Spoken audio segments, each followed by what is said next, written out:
2026 में गोल्ड 1.5 लाख पर 10 ग्राम सोने के बावजूद भी इंडियंस गोल्ड की खरीदारी काफी तेजी से कर रहे हैं। एज पर report last year Indian household ने $72 बिलियन का गोल्ड खरीदा था, जो बाहर से हमारे देश में इंपोर्ट हुआ था। और अभी रिसेंटली पीएम मोदी की रिक्वेस्ट हमें मिली कि 1 साल तक आप सोना खरीदने पर पॉज लगा दीजिए। क्या बावजूद इसके लोग सोना खरीदना कम करेंगे? सोना इंडियंस के लिए सिर्फ एक इन्वेस्टमेंट नहीं, एक इमोशन है। चाहे वो फेस्टिवल हो, शादी हो या कोई और इवेंट, बिना गोल्ड के तो बात ही नहीं होती। लेकिन हम में से 90% आई एम श्योर ये जानते ही नहीं कि गोल्ड के प्राइस मूवमेंट के पीछे की मैक्रोस कहानी क्या है, और उसे इस सिंपल वे में आज के वीडियो में हम समझने वाले हैं। मैं हूं आपका योर फिन बडी, और यहां हम complex economic and financial topics को आसानी से डिकोड करते हैं। अगर आपको मेरा ये रियल वर्ल्ड पर्सपेक्टिव पसंद आ रहा तो चैनल को सब्सक्राइब जरूर करें, एंड आइए साथ मिलकर अपने पर्सनल फाइनेंस की जर्नी को और बेटर करते हैं। ग्लोबली गोल्ड के प्राइस मूवमेंट यानी उतार चढ़ाव के पीछे 3 मेजर फैक्टर्स रहते हैं। First is interest rate. जब भी बैंक्स इंटरेस्ट रेट कम करती हैं, गोल्ड में लोग इंटरेस्ट ज्यादा दिखाते हैं, लोग कैश छोड़कर गोल्ड की तरफ भागते हैं।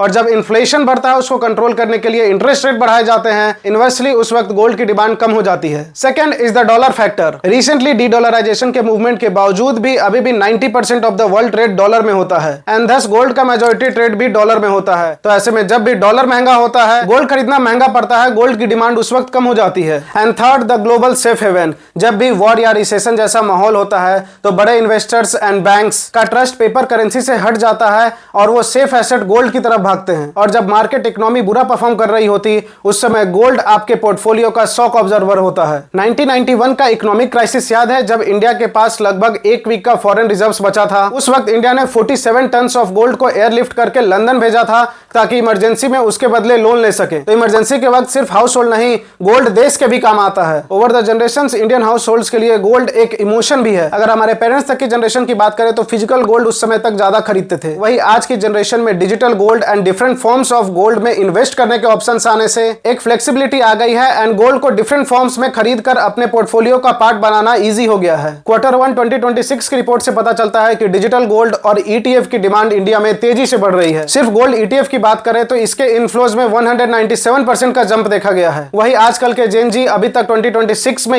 UPI के थ्रू 3000 करोड़ से ज्यादा का गोल्ड खरीद चुके हैं डिजिटली। पीएम मोदी का जो रिसेंट रिक्वेस्ट था, वो सिर्फ इसलिए था कि मुश्किल वक्त में हम अपना इंपोर्ट डेफिसिट को कम करें एंड ज्यादा से ज्यादा डॉलर सेव करें, जिससे हम fuel and other energy sources को खरीद सके। इर्रेस्पेक्टिव ऑफ दैट, इंडियंस के लिए आज भी गोल्ड एक इमरजेंसी फंड है, एक सेफ हेवन है, एंड वही सेम इमोशन है। सो नेक्स्ट टाइम्स कभी भी हेडलाइन बने कि गोल्ड ऑल टाइम हाई है या गोल्ड में 10% की गिरावट हो गई, आपको समझ में आ रहा होगा कि गोल्ड की प्राइस की मूवमेंट क्यों हो रही है। गोल्ड आपके लिए क्या मायने रखता है? Let me know in the comments. और वीडियो अच्छी लगी तो like, share and subscribe your fin buddy. मिलते हैं अगली वीडियो में कॉम्प्लेक्स फाइनेंशियल टॉपिक्स को आसानी से डिकोड करने के लिए।